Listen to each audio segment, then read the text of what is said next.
Hi, everyone. Welcome. This is Thea, just playing us in. Matthew, welcome to Twitter today. Thanks. Yeah, good to be here. Yeah, welcome. Matthew is our co-founder, and he will be our host and our moderator today. So please take it away. Thanks, yeah. Hey, everybody. Thanks for making the time to join us tonight for just a conversation about onboarding and onboarding to be successful in the career transition here.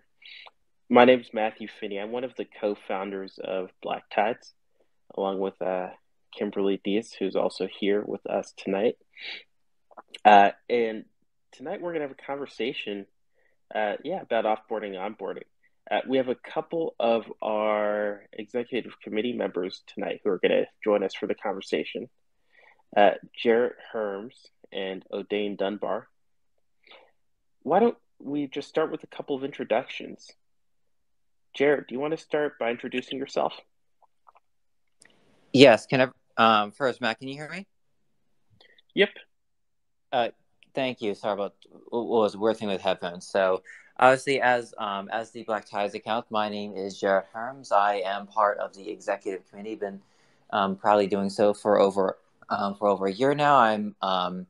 I was I am the Twitter / social media co-lead. So I do help co-run the Twitter account for Black Tides. In addition, I am a data and business process analyst at Force Consulting. Recently started that job actually last month, so my experience will actually be pretty freshly relevant to tonight's conversation. And then, in addition, I also hold a role as adjunct professor of decision and system sciences at St. Joseph's University. Dane, you want to take it from here? Yeah, sure. Thanks, Jarrett. Hi, everyone. My name is Odane Dunbar, as you guys all know. I run the podcast here for Black Tides. I've been doing so for about a year and a half now, and it's been nothing but refreshing being able to work with different Black individuals throughout our community in different spaces and really get to know the ins and outs of so many different fields. Professionally, I'm an informaticist. I recently started a position as an informatics epidemiologist for the government. Before that, I was a informatics analyst for an insurance company, and I earned my master's in health informatics about 2 years ago. So I'm definitely looking forward to talking about my experience because, like Jarrett said, I freshly went through the offboarding and onboarding process, and so I'm looking forward to contribute.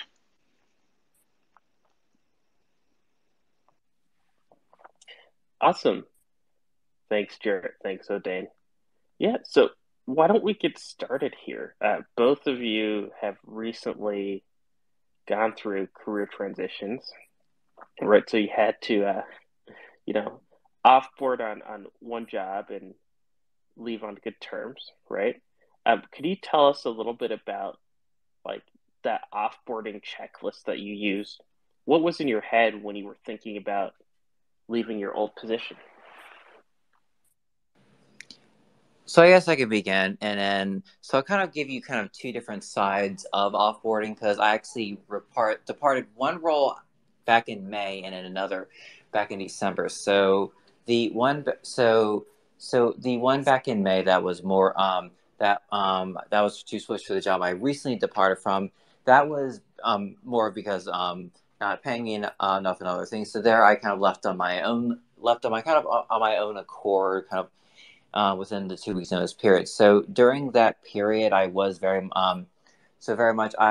was very grateful to my team for a lot of what they've done to help develop me as a data management analyst and a lot of what done. So I definitely wanted to kind of leave on both on a good terms and on a good note, but also kind of preparing them for the kind of the staffing gap that they would have with my departure. So obviously there's a typical thing such as obviously going through with kind of preparing a checklist of things that you need to kind of pass off as far as knowledge, who may be most closest to you on a certain responsibility, who would you might need to train on that on X, Y, or Z process, and then obviously having those conversations with those conversations in conjunction with your manager, and then also kind of talking about, and then in addition, just be able to kind of collect, but also kind of collecting contact information from former coworkers, and in particular, for example, if I was to use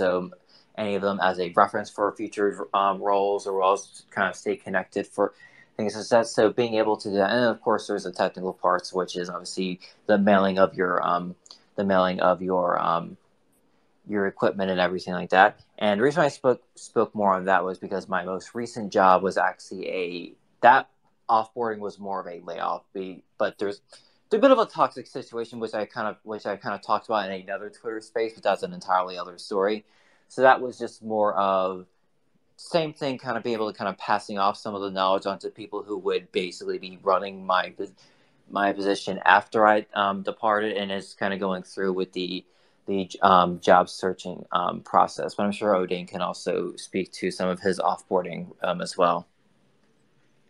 Yeah, sure. So, like I mentioned earlier, recently I made the switch from working on the insurance side to switching industries, from the public or the private sector to the public sector.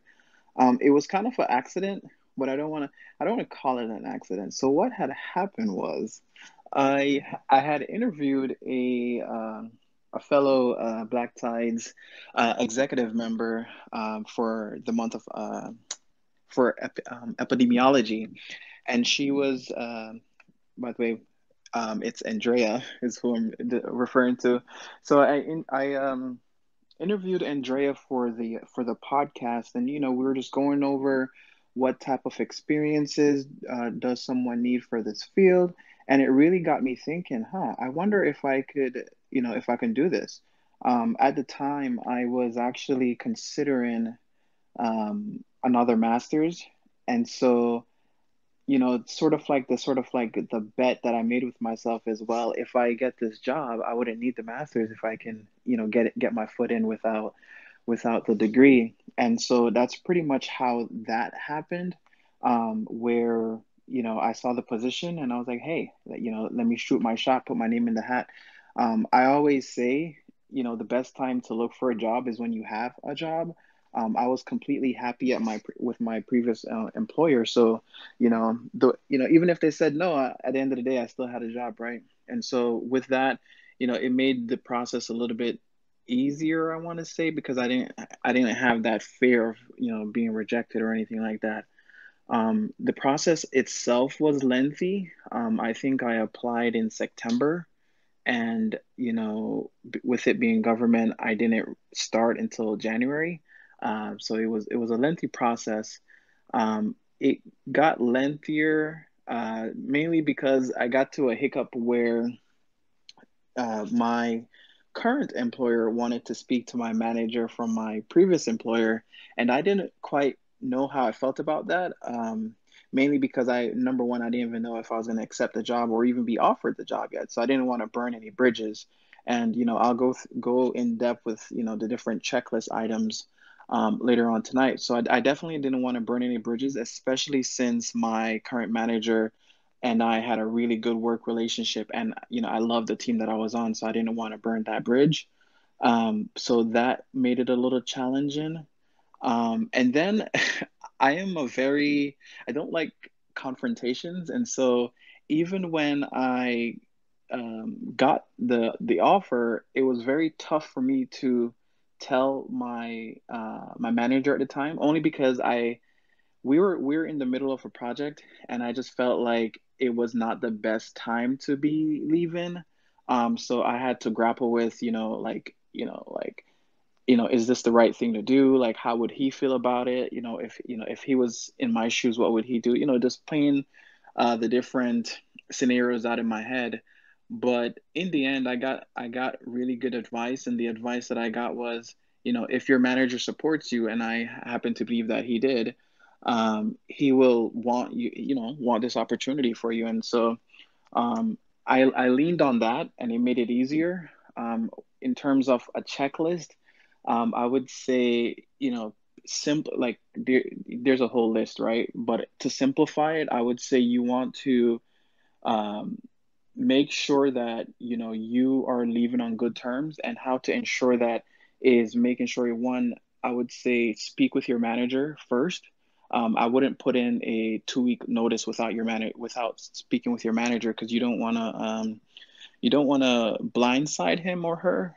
So you definitely want to have that open communication. You definitely don't want to also, with us being remote nowadays, you don't want to quit by teams. Like, don't send a instant message say, "Hey, I'm out." Like, be very mindful of the medium or the avenue that you choose to put in your notice. So yeah, definitely that. And one of the other great tips that I got from my one of my former coworkers was, if there's any work that you've done, especially like being in tech, if there's anything you coded, or that's your code, don't be afraid to take your work with you, especially if it does not have any company specific information on it. Because 9 times out of 10, you can probably repurpose a lot of your code. And so, yeah, those are the two sort of like checklist items that I want to start off with, and then I can give out more as the night goes on. So one thing I actually want to also quickly bring up that I probably should have mentioned a few minutes ago is anyone who's ever known me knows that I'm huge on documentation. And the reason why I say that's important, because documentation is good for if you are out for the day and someone needs to be able to do a process, or for training purposes and everything, for training purposes, for if you have a new person, or someone's going to be, or if you're going to be changing a process and you need to be able to have a guideline to be able to do so. One of the things also is that once you kind of handed in that resignation notice, or if you are on the job, if you're still at a job, but you're on the job market, and you're kind of in that like preparing to leave kind of mode, you want to be able to look at whatever documentation you may have made or have thought about making or should make, and kind of work on either making that documentation or fixing what it is there. Because realistically, once you do leave, someone's going to have to be relying on that documentation, and then that will definitely come off with a great impression too. Because coming from my boss at my job that I left it back in May, we left on very good terms, but I realized that to be able to really keep that good relationship, make sure I'm not burning any bridges, it's good to be able to kind of have that preparation for them. So. Hey, and that's something that both of you kind of touched on, right? How do I leave a role without burning any bridges? And I think Odane, you know, you were even talking about like navigating that reference check, right? That conversation between the hiring manager and the manager of the job that you were planning to leave. Could you just tell us a little bit more, Odane, about how you thought about navigating that situation, right? Like, what was specifically what worried you about having that reference check happen, and how did you decide to approach it in the end? What was going through your mind? Sure.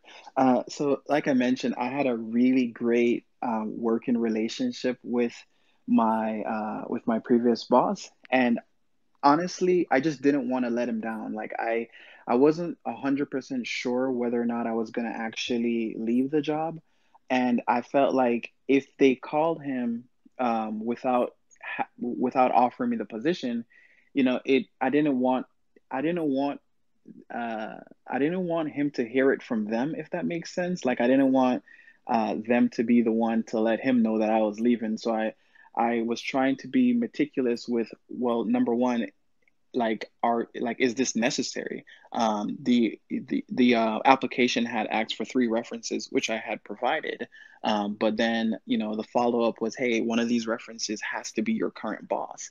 And then that's when things got a little dicey, because like I said, I was just kind of like stringing it to see where things would go, because like I said, I wasn't truly looking for a new job. I was just exploring my options. So I didn't want to lose that great relationship that I have with my boss. And just to like show like the type of boss that I had.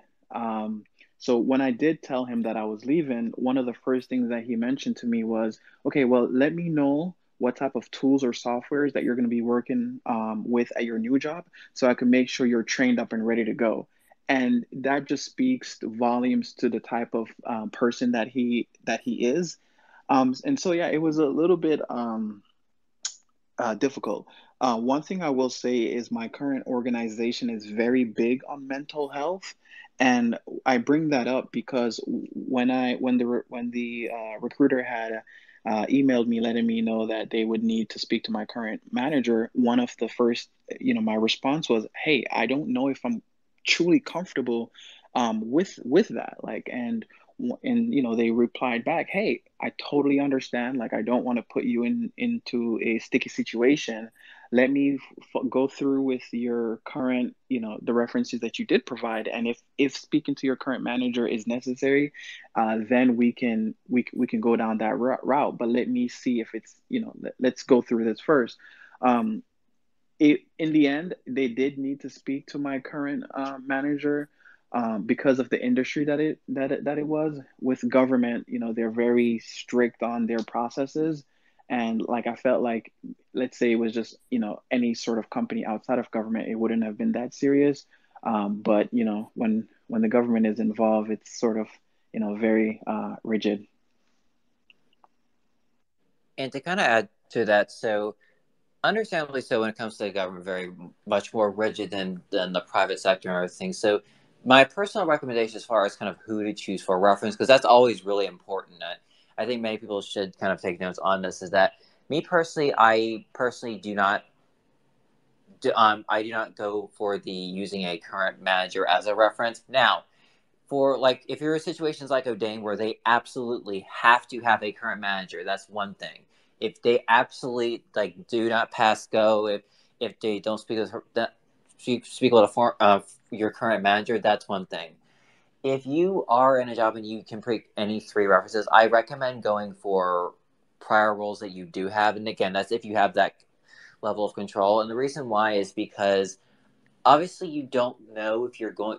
Always be confident when you are in the job market, but don't be overly presumptuous in the sense that thinking that you will automatically get it. Because if you were to not get it and they were to know, then that could put you into a very uncomfortable position. Because I've had coworkers be like that before.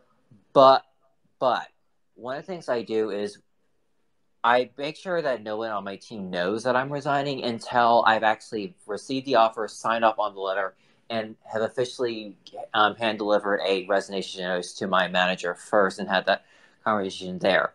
But the step I do after that is I do think about who within this team, whether it be my manager or someone I've worked closely with, maybe more senior to me, could I potentially use as a future reference? Because as many of us, while we may pick a new job, eventually many of us, even within the new jobs we may currently have, we may leave those jobs as well. And of course, you want to make sure you have as up-to-date reference as possible. So you want to have that thought in your back of your head, who do you want from this job to have as a reference? Because even though you might not use it for your current job search because you don't want you may not want them to be to speak with current people you're working with because you don't want them to feel like you're 1 foot in, 1 foot out. But you do want to be able to think about that for the next job search. Hey, that's great, Jarrett. So let's talk a little bit more about that, actually, right? Who do you like? How do you even pick who you want to stay in touch with, right? And then when you decide that you want to, solidify that relationship and then keep it going after you've left the old position, right? Like, tactically, what do you do? Do you set up conversations? Like, do you check in with them every month? Like, what does that look like for you? I think I can start off with that one. I think it depends on the job, and the reason why I said that is not not every job you want references from, and so I have a sort of like a horror story for offboarding. Once upon a time, the title was a brand ambassador, which was just a fancy way of saying that I was the mascot for a home renovation company. and it was for bathroom remodeling, and so I was dressed up as a bathtub, and the mascot's name was Tubby. So I definitely knew in my heart and in my spirit and my soul that I was not going to use any of these reference. Like I didn't even know my coworkers that well to even like use them as a reference. But in terms of how offboarding from there went, I went into the restroom and I called my best friend who was recently on the space. And so I called him and I'm like, hey, I'm dressed up as a bathtub. Do I need this job? And he's like, well, where are you right now? I'm like, well, I'm in the bathroom. He's like, well, where's your bathroom suit? Like, where's your bathtub? I'm like, it's here with me. And how I offboarded from that role was I took off the mascot outfit and it was like we were at a convention and I left it next to the booth and kind of like slipped out. Like I didn't care about my last check. Like I just wanted to be out of there. Now, I would say that's not good advice for if it's like, a company that you like, a company or a role that is like, let's say in your field or your career. My field or career has nothing to do with home remodeling. So you do take L sometimes, right? And so that is that. Um, if it is within your scope and in your field, I would say, in terms of who do you tell, you definitely want to start off with your team, or you want to start off with your boss, right? So you want to let him or her know. Once you have that conversation with him, it can go two ways. Either your boss can let the rest of the team know, or you can let the rest of the team know. I would, I would suggest letting your team know because it's a sign of respect, right? You work with them, closely, especially with my team. Like we were really close. I worked with everyone individually, and so I wanted to let them know, hey, like one of my coworkers, like when I had started, my Excel skills were not as strong as when I left. And that was like mainly due to her. So I wanted to thank her.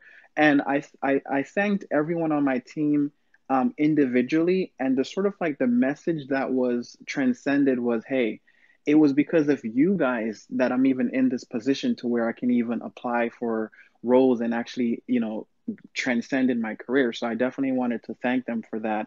And so once I tell my team, I tell my cross functional departments, like other departments that I work with, because you don't want to like them to log on one day and your status just says status unknown on Microsoft Teams, and they're wondering, hey, what happened to that guy? So you want to let them know, and it's also a great opportunity for you to be able to share contacts. Some people added me on LinkedIn. Some people exchange phone numbers. Whatever method you guys choose to keep in touch. But the idea there is, you want to let people know, and that's your opportunity and your chance to make sure that that bridge doesn't burn. Hey, I'm glad you got out of that bathtub suit, Odane. But maybe let's just say, like, let's put it out there, right? Leave situations that aren't working for you. Do try and end everything, cordially, right? Because you never know when a background investigator, like those sterling background check people, are going to call up one of your old bosses that you didn't list and ask for, the tea, right? And you don't want the story to be, oh yeah, he left in the middle of the shift, right? Glad that's not what happened, but you just never know. I definitely can't. I definitely can't follow that. Given I left it in the middle of my bathtub costumes shift, but coming from me, when it comes to thinking about who, as far as references and keeping in contact. So the job I left back in May, I've been there for over 2 years, and so the company itself was. But the team that I work with and the teams that my teams would work with were absolutely great. They really, because I came in as kind of more junior within my career, and from day one they really stepped up to really elevate my skills and really have me even to leading teams and processes. So I definitely was very indebted to them, even when I was in that point where like I knew I needed to leave this role. I was not being paid enough. I wanted a higher role, but I still know that it wasn't lost on me that these people really helped groom me. So I had a really good relationship with pretty much the majority of people on my team.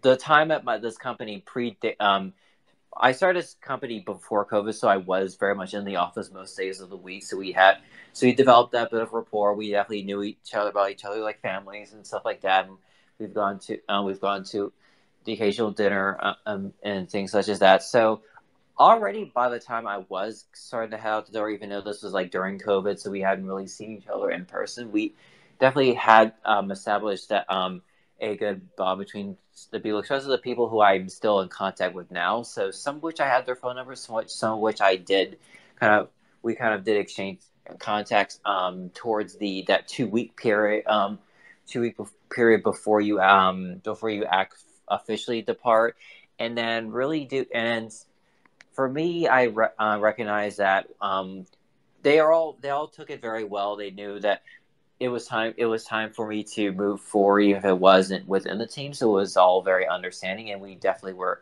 doing a lot of knowledge sharing between. Here's some stuff that you probably didn't do, but I did.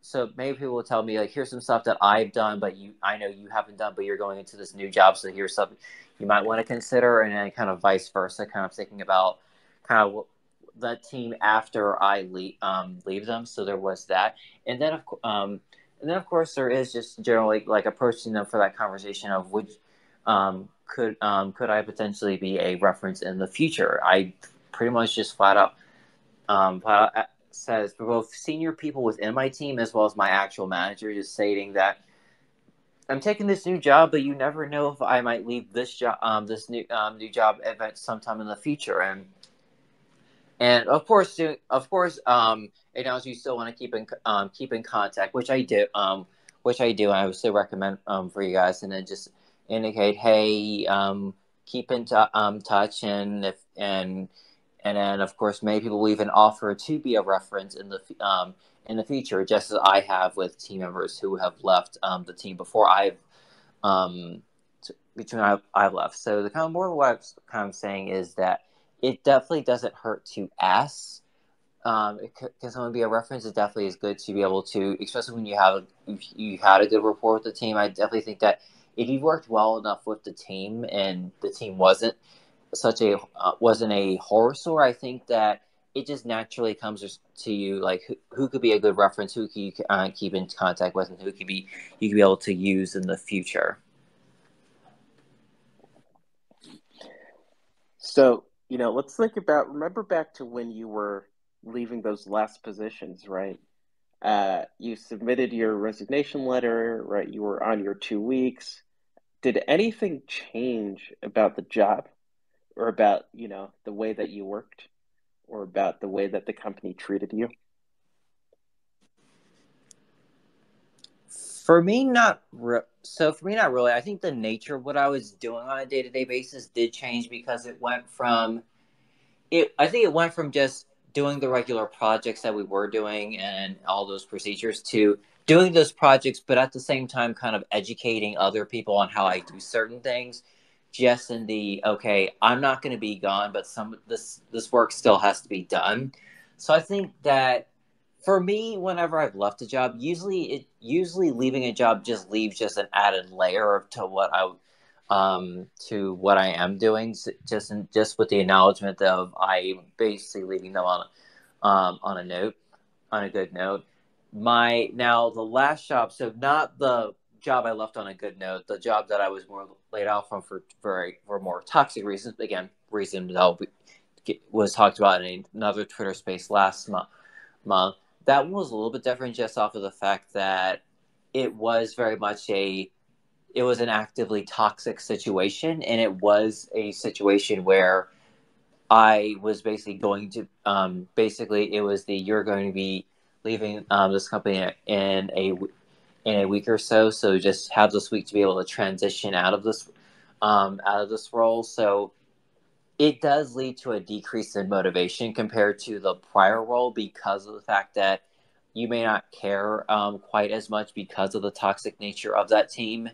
admittedly, there were people who I acknowledged were not toxic. I wanted to be able to still help them out. But I think that situation did have a bit of awkwardness because it wasn't like, "Hi, you're being laid off. You leave right now." It was more of like you have this period of time and you'll be out by this specific date. So definitely, again, as I mentioned, kind of different, definitely two sides of a coin, kind of within 2021, and as far as offboarding from a job in that 2 week period. For me, similar to what Jarrett mentioned, it started off where I wanted to make sure that any sort of process that I was responsible for, that I spent some time with my coworkers who would be taking over those processes and kind of like showing them, for example, in SaaS, hey, this is, these are the reports that I run on a monthly basis, and kind of just doing that knowledge share. So that definitely took place. Another another thing that took place was a countdown began, but I wasn't doing the countdown. My coworker would say, "Oh, 30 more days or whatever." I gave a 2 month notice, so it was a long countdown. But I would say, in terms of work, it kind of the priorities shifted a bit. Like for example, because I was leaving, I wouldn't be placed on new projects because I wouldn't be here to see those through. So in terms of work, I was just focused on closing out any projects that were lingering. Because one thing I didn't want to do is pass on work. Like recurrent stuff is fine, but I didn't want to like leave an unfinished analysis or whatever the case was. So in terms of work, just finishing whatever wasn't finished and passing things off. But yeah, I would say meetings got a little strange as well. So for example, like meetings that would deal with proprietary company data for like, let's say fiscal year 2022, obviously wouldn't pertain to me anymore. So like budget, because I worked on a finance team, so like budgets and stuff like that was kind of like withheld, but that's within reason, right? Oh yeah, so they started to like change your access to information, or like did they also put those controls on just making sure they were aware of what you were sending out the company, things like that? Yeah, like, well, it wasn't that, well, so it's two things, right? One that happened, like, because every month we would get like spreadsheets how the company's doing, and I guess it was on a need to know basis, and I didn't need to know anymore. But in terms of like access, I remember on my very last day, like I was still reaching out to everyone, letting them know, hey, this is my last day. It was great knowing, whatever. And I had scheduled I had scheduled a, I want to say it was a 10:30 with my manager, and it got delayed, so the meeting got pushed back. And before I can even reply, hey, no problem, like that's okay, uh, IT decided to cut my access. So it kind of like trickled, right? First, my SQL code wasn't running, and then my folders weren't opening anymore. And I was like, oh yeah, that's right, they're pulling the plug. Which and so I had to reach out to my manager on his cell, like, hey, I can't log in. Which was weird because like that wasn't the last sort of like experience that I wanted to have. But you know it's funny with IT, when it comes to setting up access, they take forever, but when it comes to taking away access, they're right on it. Ain't that the truth? Hey, want to take a moment here to see if there are any questions from the audience about any of the topics we discussed so far.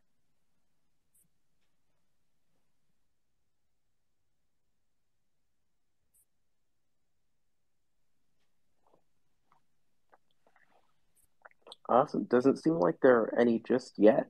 Why don't we move on to, the next chunk of this, right? Which is, hey, you got the new job. It's day one, you're starting. That onboarding process. Jarrett, I was wondering if, when you started a new data job, right? What's the first thing that you do? to be successful in the new data job? Is there a recipe here? So when it comes to starting any new data job, I'll definitely speak specifically on my recent, the starting my newest role, which I started a month ago, is one is learn, because you're never going, because you need to. I think some people, again, I'm guilty of this too. You may come in a job like eager, want to like solve every problem, but I think part of it is just, and while yes, many people will like your drive, I think you also just need to really give yourself some time to really learn the process. But also, so for example, my first week, I was in all kinds of meetings because basically I was going to be part of a giant project which had already started and predated before my hiring. So I was kind of jumping right into some of those meetings. So it's important to, whenever you're in any kind of meeting or any kind of any kind of training, one is ask questions. No one will do not, even if you think it's a dumb question, do not hesitate to ask, because you're there to be able to learn the process of learn how the company does X, Y, or Z, why some of the company history and why, or team history of why certain things are done. Me personally, I'm a very avid note taker, so I do try to take notes and I try to review those either after the meeting or after the end of the day, just to be able to kind of really kind of circle back to some of those processes and other things that they may have talked about. So being an avid learner is one thing. And as much as I said, do not feel like you have to be able to just master everything within day one, or be able to have wins or things or solutions within day one. It's definitely good to be able to bring in an idea if it seems relevant, because one of the things I've learned, and I think that a lot of people should know this as well, you are hired for a reason. Oftentimes, a portion of why you're maybe hired is because they really enjoyed the rapport with you. That's great. They may liked all the certain technical skills that you have that maybe other people in the team or they hire manager may not have. That's why may bring you on. And oftentimes it can also be you may have had certain experiences in certain projects and prior role, whether it be your last role or the role before that, or somewhere that you may have talked about in the interview process, that they see, oh, he did this to solve this. Maybe that might be a good idea. Or he did this and then he did X, Y, and Z. Maybe that could be a different approach. Maybe that could be a different approach or a different school of thought that we can think about and how we approach this certain problem. So acknowledging that you are typically hired off of a mixture of the rapport you built with them, the skills and the education and skills that you have, and then also the experience that the experience that you kind of bring from your prior roles that they may acknowledge as either unique or kind of useful to certain objectives that hiring manager may have had during the hiring process.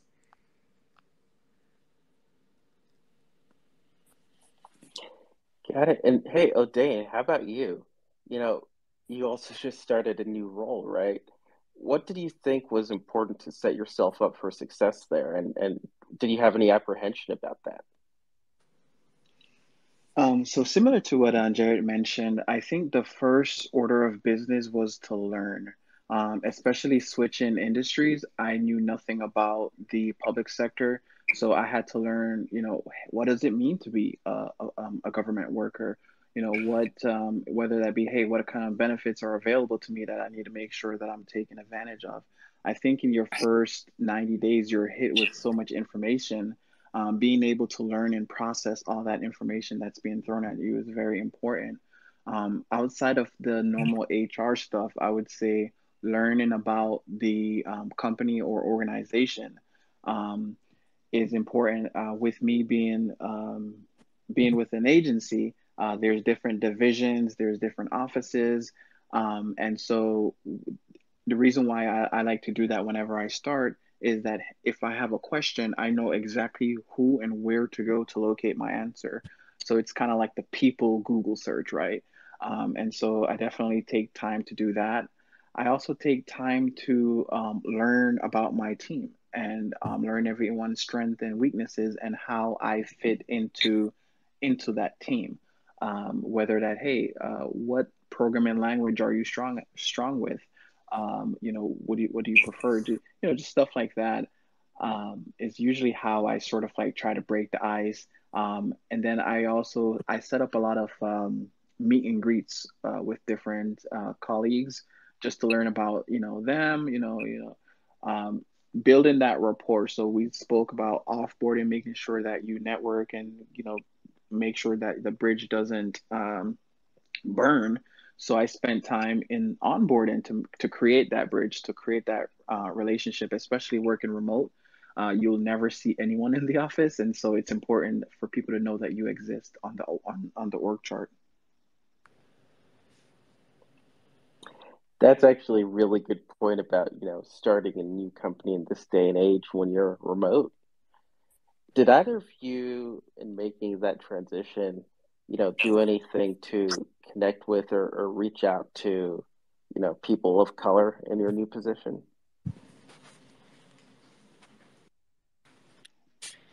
I didn't take any active steps to reach out to anyone as of yet. I will say, uh, with my organization being very big on, so they're very big on treating people as people and not as objects. Like they take it very seriously. With that being said, they host different, similar to Twitter Spaces. They host different spaces for people of Black, Brown, and to be able to have like a comfort place to express, maybe it's something that's bothering them, or maybe they just want, to speak with someone who look like them. And so those type of mediums are available within the organization, which is nice because it kind of like one thing that I've noticed is a lot of organizations sort of like brand this DEI efforts, but my current organization is the first organization that I've worked at that actually lives up to the missions that they put out there. And so, that's was my interaction with working with people of color. I know for me, this is both my current job as well as the job I left in May. Sometimes your Black teammates or cross teammates will find you, because oftentimes it does. Oftentimes you might be in a predominantly white workplace, and oftentimes it's good to be able to find those who may look like you. Yes, you have you can have someone to talk to if, for example, if there are potential microaggressions in the workplace. Talk about survival skills if necessary, because again, we're not always going to pretend like every job that we enter in is going to be an absolute perfect world. It's so I think it is good to have that sort of communication with the more melanated team members that you have, that so you can be able to have someone to be able to talk about that you may not be able to be quite as comfortable talking about with your white counterparts. If in the event something uncomfortable were to happen, not saying that it will happen, but I'm saying if in the event it does happen, just so you can be able to kind of be prepared, or at least have someone to kind of talk with.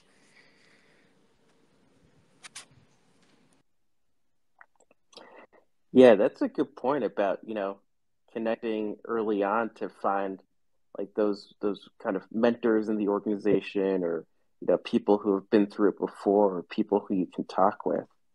Um, is there anything that's been like really helpful for you in identifying that type of person? Or maybe even, have you been that person to someone else before, right? And how did you see that role? I think what's been helpful, um, I would say so far, the companies that I've worked at had some form of an org chart. And if they don't, one thing that I've learned is if the company uses Microsoft Teams, you're able to hover over their name and click that little pyramid look, not pyramid, but the diagram looking chart, and you're able to see, hey, who do they report to and who's on their team.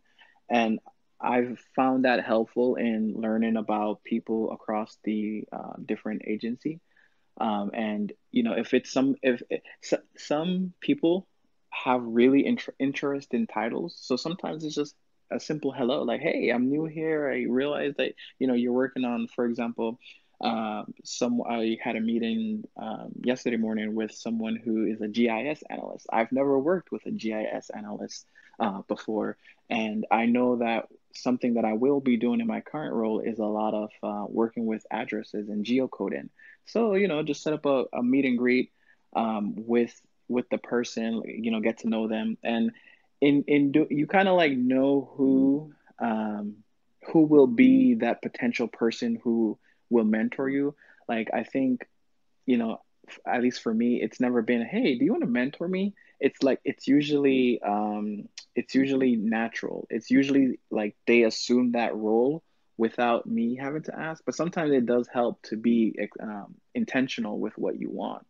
Um, I hope that answers the question.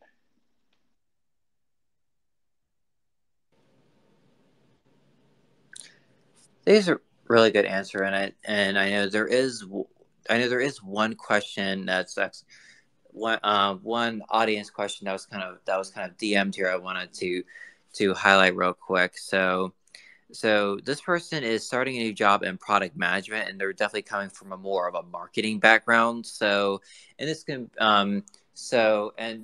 be towards the three direct towards the three of us. But what advice do you kind of have for new workers who may be new to the industry? It doesn't have to be specifically product management, but kind of new to the industry that you're kind of getting going into. I definitely have some thoughts, but I definitely wanted to first let you, Odane, or Matt kind of talk about your experience as far as going into a new industry. Sure. I think that oftentimes people are hired for, like you mentioned earlier, Jarrett. They're offered based on the rapport, not the rapport, but the sort of like the vibe that they brought to that interview and their personality, right? The other thing that I think that people get hired for are their passions. And if you're passionate about, let's say, in this case, product management, but you've never worked in a space like that before, I think that, you know, being able to have the opportunity to uh, interview for that role and get it should be enough. Oftentimes it is, like, because people will hire for personality and they'll hire for passion. I think the other day I was on Twitter and I was like going through my timeline, and someone had posted about a recent rejection that they had encountered, and one of the feedback that they had received was the candidate didn't seem excited enough for the role. So I would say you'd be surprised how far your passion takes you.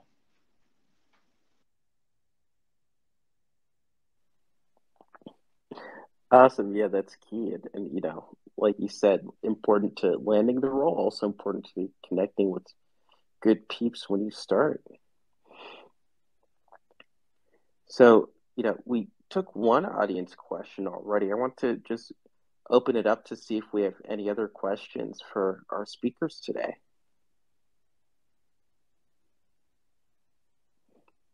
In the meantime, I do have another question.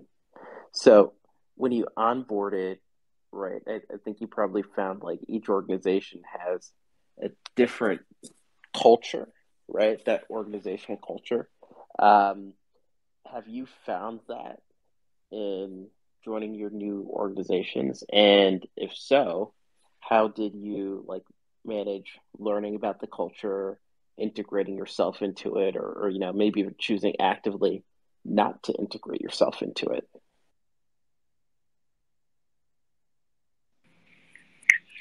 So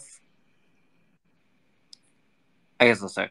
So I guess for me, so when it comes to just any new job, regardless of what the job is, I'm definitely more guarded at first in the terms of a little bit more reserved and guard. I think part of it is just the introvert in me, but then part of it's also is that I definitely want to get a feel one, get a feel for the culture first and try to see one, how welcoming it is, and how truly inclusive a culture is before I kind of more immerse into it. And I think that's a good way to, one, be able to not, because as much as excited I can be as to any new job, increased pay, better responsibilities, so on and so forth, I try not to be too blinded by the honeymoon phase of a job to be able to.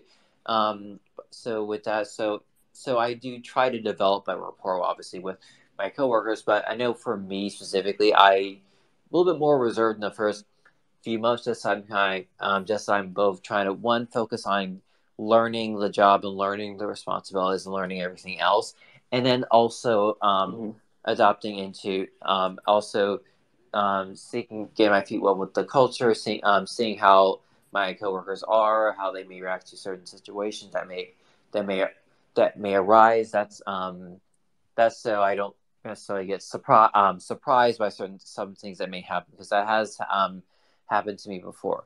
But that being said, as far as adjusting into a culture, I think once you do start to feel comfortable in a job, and I do mean that more truly comfortable, there might be some small things that do happen. But like once you are more adjusted, and once you become more acclimated, you do enjoy being in that environment, then that's definitely where you can definitely start to get to know coworkers either more personally, or start to be a little bit more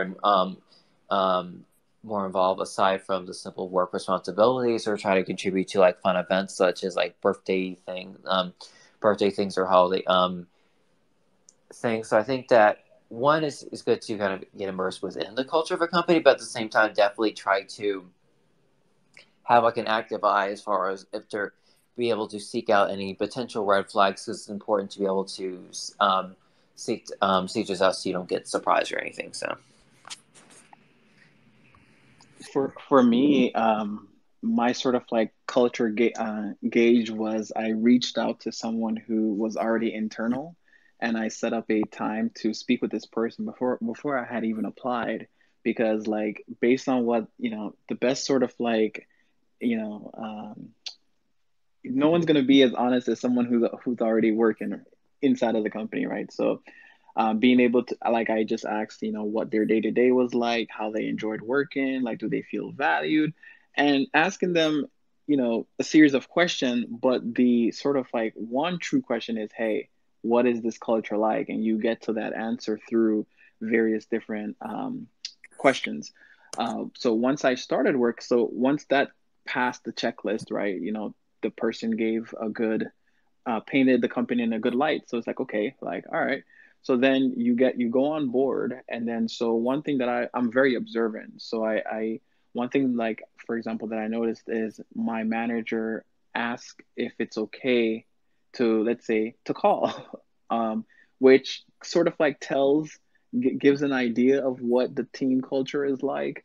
I've worked at companies where they just call and you don't get any heads up.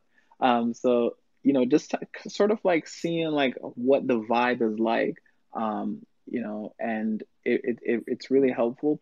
One thing that I had thought about while Jarrett was talking is sometimes the culture is different. I think he had mentioned that he liked his team but hated his company, and I think sometimes it is like that. You might not identify with the culture of the organization, but you'll identify with the culture of your team, and it's like that sometimes.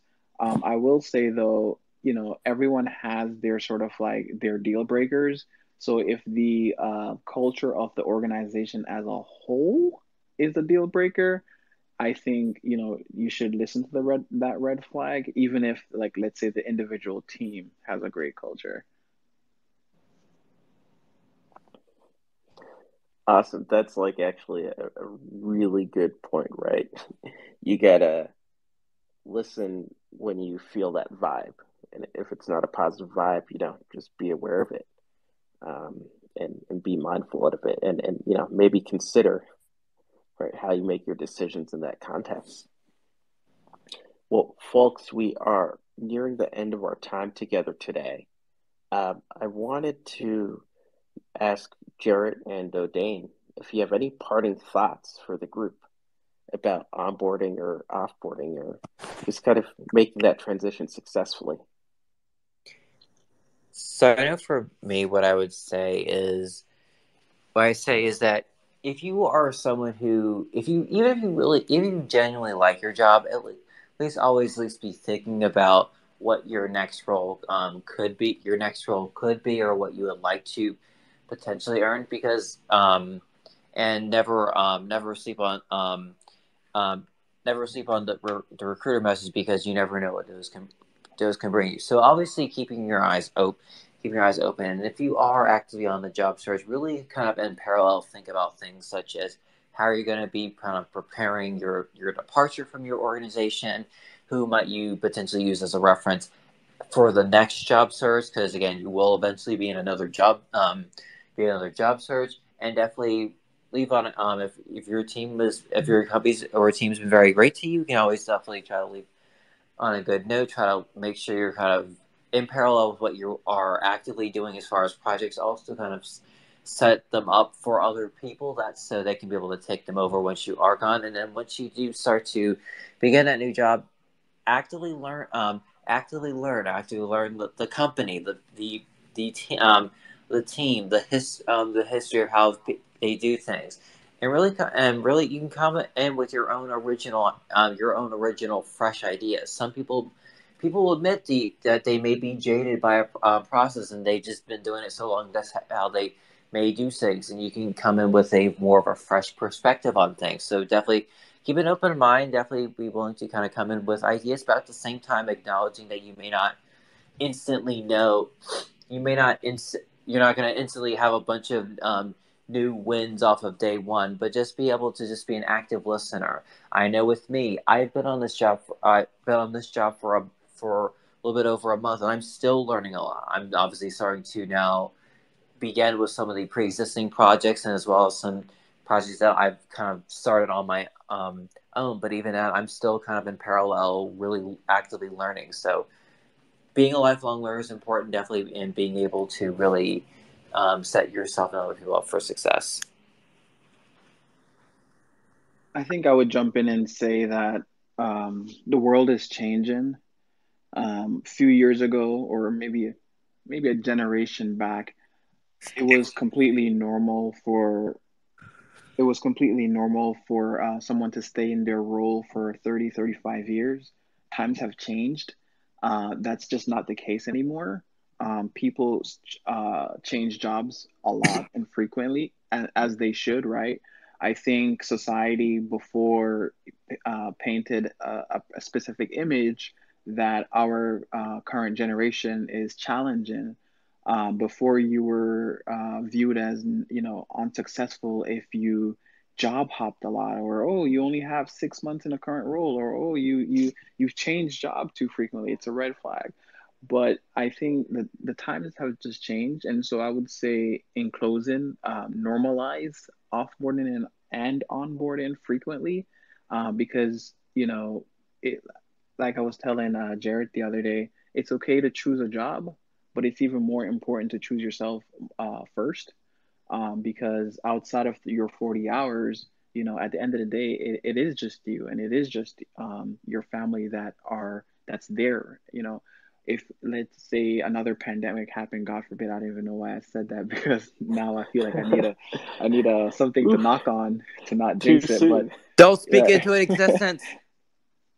yeah, like, take that back. But the idea is, I think COVID taught us, or showed us, that companies can let you go at the drop of a pen, and they will always choose themselves and the benefit of the organization before they chose their employees. I've seen it. I've studied and watched how organizations treated their workers during the pandemic.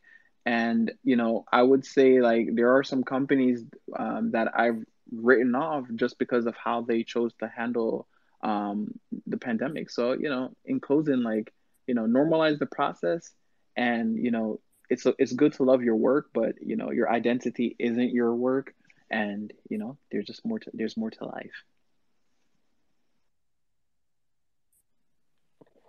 Awesome. Well, what a great way to end it, right? We want to be successful in these transitions, but these transitions don't define us. Couldn't say it better than that, Odane. I believe I'll just real quick. I believe our co-founder Auntie Kim also might have something to say. I guess as a closing thought as well. Hi, everybody. This is Kimberly, and I hate to go a little bit over, but I don't remember if I heard it addressed, but I thought it was really important, especially since it happened to me last year. Did you guys have a discussion around when you offboard and it's just not the best circumstance? I think a lot of us, especially as Black people, occasionally get in situations like that. And like I said, I dealt with it last summer, where despite your best efforts to maintain professionalism and respect and all those other good things, that the offboarding just isn't great. I really would like it if we could, especially because it's being recorded, if we could provide some advice or suggestions as to how to handle those situations.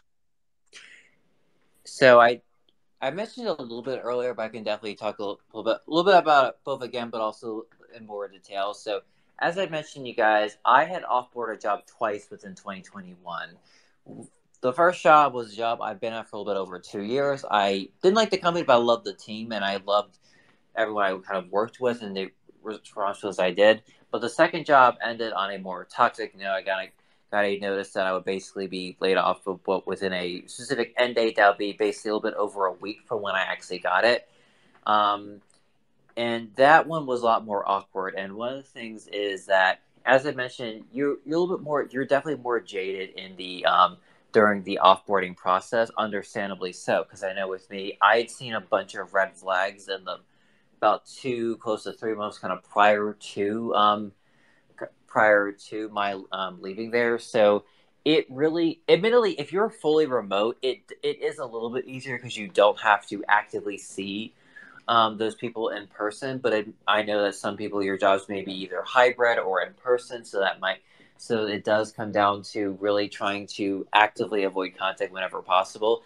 Even in a more virtual working situation, I was very much kind of avoiding contact wherever unless absolutely necessary, because there is that bit of awkwardness of like, oh yes, I'm leaving, but also, oh yes, you're also the one who revealed X, Y, and Z as far as our team as well. So me, this is definitely more specifically my experience. Again, I think there may be better ways or other ways people may approach this, but I know for me specifically, I kind of just acknowledged that something was just going to be better on the horizon. I spent a good amount of my work time kind of in the application process for other jobs, and as well as kind of lining up who would be my references.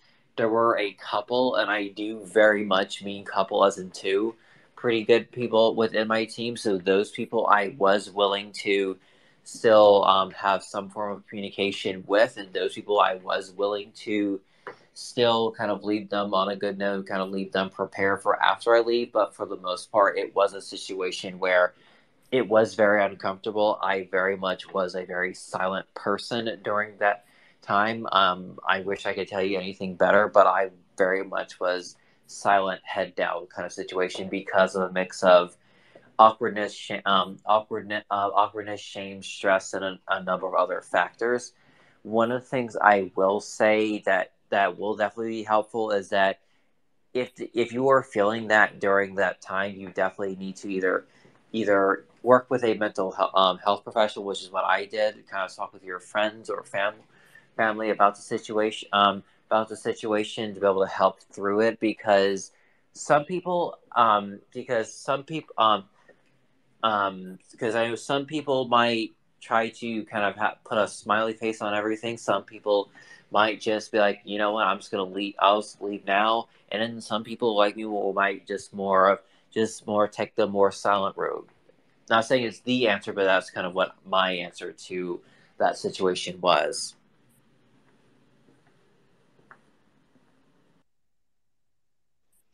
I think I would jump in and say, offboarding is it's so different. Like it's not as easy as just putting in 2 weeks and like it, that just be the end of it. Different companies do it different way.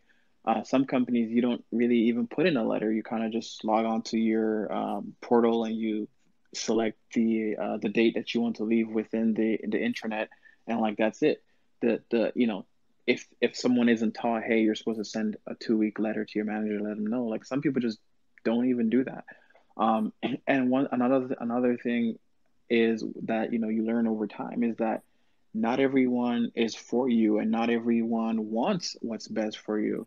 And just that kill them with kindness mentality, like like I can't help bitter, right? If someone doesn't truly like want what's best for you, like you're making the best decision, you're making a good decision by leaving, right? Because like if their true color will come out, and that will either support your decision for leaving, or maybe it's something totally different.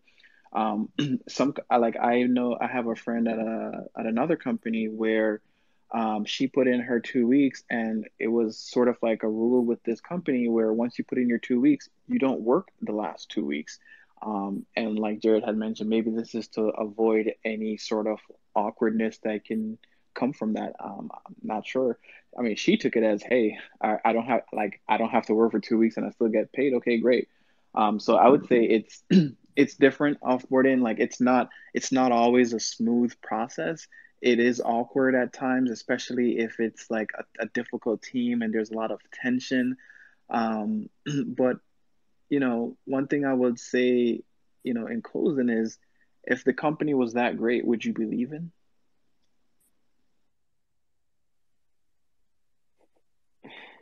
Odane, you just generate these closing hooks. um, Hey, well, that's awesome. Thanks everyone for spending the few extra minutes to talk about something truly important. And hey, we are all here on Twitter. So definitely reach out if you have any questions for either of tonight's speakers. You can also DM or tweet at BlackTIDES. Uh, Love to keep this conversation going, and hope to see you at our upcoming Twitter spaces and other events.